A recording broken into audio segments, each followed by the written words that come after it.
No âmbito das autárquicas 2021, continuamos a conversa com o Dr. João Leitão, da Universidade da Beira Interior, para saber se a Covilhã, com os seus 50 mil habitantes, tem força suficiente para exigir investimentos para a nossa região. Ou se é necessário uma cidade-região que una Belmonte e Fundão. Uma conversa para ouvir já de seguida.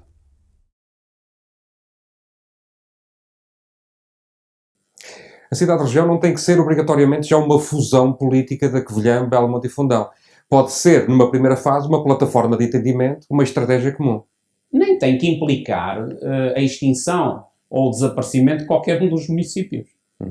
Agora, poderia e deveria implicar interesses comuns na definição daquilo que seja, por exemplo, um plano estratégico para uma agência regional de investimento. E pensar-se o espaço de cima para baixo. E decidir-se, efetivamente, onde é que vai ser a localização, em função daquilo que é o mapa de acessibilidades, em função daquilo que é maior ou menor proximidade à A23, à A25, ou àquilo que venha a ser o futuro troço de acesso preferencial à fronteira espanhola, que não por via Vilar Formoso, por via Vilar, neste caso por via de Termas de Monfortinho. Portanto, pensar o espaço de cima para baixo, ter prioridades de investimento e ter uma estratégia. Porque, quer queiramos, quer não podemos, digamos assim, ir a todas. Isso tem sido o erro aqui. Todos vão a todas as oportunidades, entenda-se, com dossiês de investimento próprios que acabam por não ser competitivos. Se o dossiê de investimento... Falta a tal dimensão de que falávamos há pouco. Com certeza. E também os acordos prévios. Porque se, obviamente, um município por si está a negociar um determinado tipo de investimento e depois aparece o município vizinho e, salvo seja, tira-lhe o tapete ou oferece outro tipo de condições, muitas vezes nem para um nem para o outro, até por questões políticas, acaba por ficar onde é costume localizar esse tipo de investimento, ou seja, na faixa litoral, onde há mão de obra disponível, onde há, em termos médios, pessoal mais qualificado, onde há mais poder de compra. Portanto, há uma série de fatores que influenciam negativamente essa decisão. Portanto, aqui, claramente, as pessoas têm que se entender para que possam convergir e negociar mais fortemente junto do Poder Central, junto da tal equipa de gestão. E dizer-lhe, nós queremos isto, aqui. Queremos um grande investimento na área da saúde, queremos um grande investimento na área da logística, queremos um grande investimento no que diz respeito, por exemplo, à extensão ou ao vale de articulação de regadios. E as comunidades interurbanas não era para apresentarem esses projetos globais para a região? Não foi essa a ideia inicial? As comunidades intermunicipais estão a trabalhar nesse sentido. E honra seja feita à iniciativa, porque é um instrumento de planeamento. E, portanto, aquilo que foi construído em sede do Programa de Resiliência e de Recuperação para Portugal tem virtudes. Tem virtudes no sentido de que houve interlocutores nas diferentes comunidades intermunicipais que foram consultados para que fossem arregimentados um conjunto de projetos prioritários. Eu vejo isso como vantajoso. E também houve stakeholders, nos quais se incluem a própria universidade, que foram também auscultados junto à CCDRC para que esses projetos prioritários fossem identificados. A questão que se passa aqui é outra, é novamente a questão negocial. Qual é o poder que esta faixa interior tem em relação àquilo que é o conjunto da NUTS 2 Região Centro para impor ideias e para impor projetos prioritários? Sem as tais agendas mais de nível municipal ou até mesmo de nível local. Sim. Ok? Se nós tivermos, e isso está a ser construído, nomeadamente, se tivermos um instrumento de planeamento que esteja articulado não só ao nível da região centro, mas também com o tal plano de resiliência e de recuperação, há aqui possibilidade, pelo menos, de identificar projetos prioritários que podem ser financiados.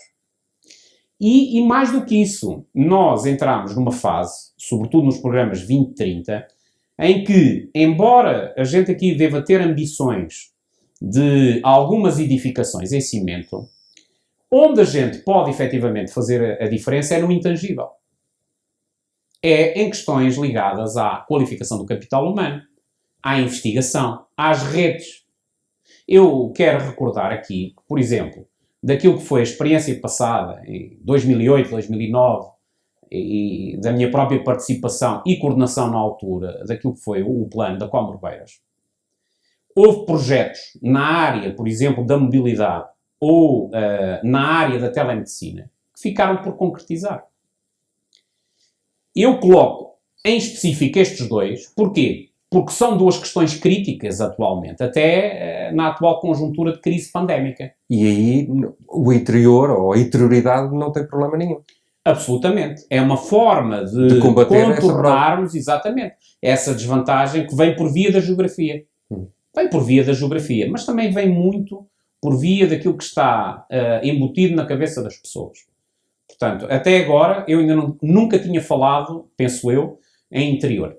E porquê? Porque eu não me sinto no interior. Eu sinto-me interior quando algumas tomadas de decisão são concentradas em Lisboa e isso obriga-nos a deslocar a Lisboa para que a gente possa ter determinado acesso à informação, a poder ter interlocução direta com pessoas que não estão aqui.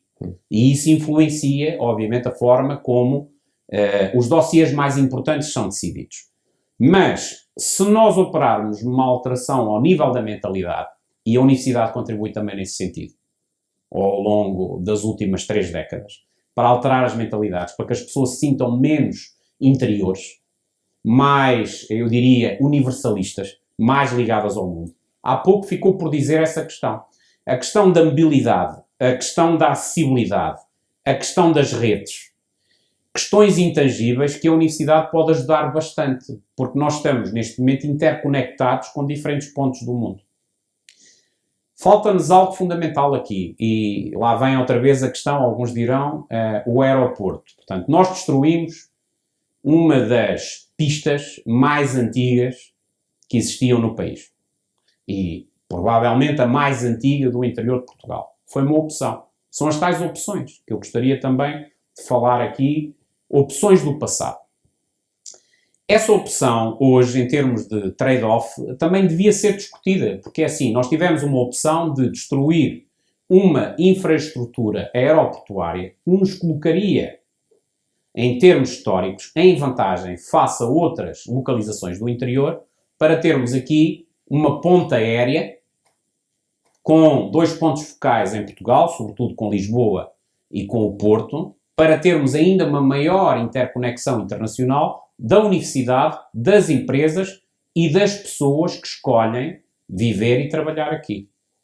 Mas nós tivemos uma opção, e essa opção foi destruir essa infraestrutura e apostámos num centro que, sendo comum nos Estados Unidos, não fazem 1, fazem 6 e 7, como acontece, por exemplo, em Filadélfia, não é? Nós aqui temos não sei se haverá continuidade, vai depender muito daquilo que seja a própria evolução do mercado, entendo eu, de armazenamento de dados e do cloud computing, não é? Mas foi uma opção que foi tomada que, quer queiramos, quer não, condiciona o nosso mapa de especializações futuras. E isso deve ser discutido, porque se nós temos aqui esse tipo de infraestrutura, nós também temos que ter uma estratégia ao nível das redes e ao nível do fomento do empreendedorismo de base tecnológica que tenha ligação a essa infraestrutura. Portanto, colocava outra vez em cima da mesa um novo espaço de aeroporto. Colocaria certamente. Eu colocaria certamente porque entendo que a universidade e a região seriam diferentes se tivéssemos esse tipo de infraestrutura. E não é em vão que, por exemplo, a comunidade intermunicipal de Coimbra luta pelo mesmo. Sim. Não é em vão, porque percebe, evidentemente, da importância de ter uma infraestrutura desse tipo. Mas não podendo voltar para trás e não esquecendo, ao contrário do que às vezes fazem com este Vale da Cova da Beira, não esquecendo que Castelo Branco tem uma infraestrutura com características modernas, adequadas e que, com mais algum investimento, pode efetivamente facilitar esse tipo de hub, de ligação. O que é que faltará aqui? Faltará aqui, claramente, e lá está, o tal conjunto de alternativas também tem que ser discutido.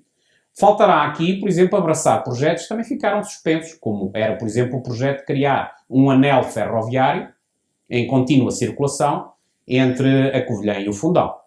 E agora este investimento na rede ferroviária abre outras possibilidades.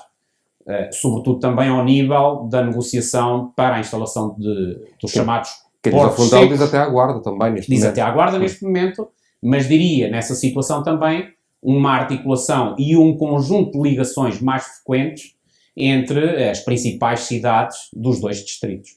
Porque isso é fundamental.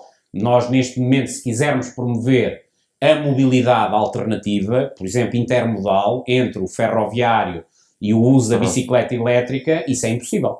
Porque nós não temos nem ligações, nem horários compatíveis com o desenvolvimento da nossa atividade profissional. Portanto, neste momento, a alternativa que temos é ver aquilo que vemos, que é uma pessoa a usar uma viatura. O que é completamente insustentável em termos económicos e em termos também ambientais. Porque nós não temos esse problema, felizmente, mas é assim, temos aqui uma... Mas teremos aqui uma carga desnecessária. Poderia ser perfeitamente eliminada se houvesse uma rede de transportes públicos pensada em termos intermodais. Mas voltamos à tal questão. É preciso, de alguma forma, que as diferentes cidades, vilas, aldeias não estejam a competir pelo mesmo nível de infraestrutura. É preciso mapear isso, de cima para baixo, decidir e fazer uma afetação de competências e trabalhar de forma colaborativa. Porque todos ganharíamos. Todos ganharíamos em dimensão, iríamos com certeza reduzir custos e iríamos libertar fundos públicos, que são de todos, não é? Para fazer outro tipo de investimento. Investimentos inteligentes que precisamos. Então, Dr. João Leitão, obrigado pelo seu contributo para esta cidade, região. Vamos continuar a falar sobre estes temas regionais. Obrigado. Muito obrigado.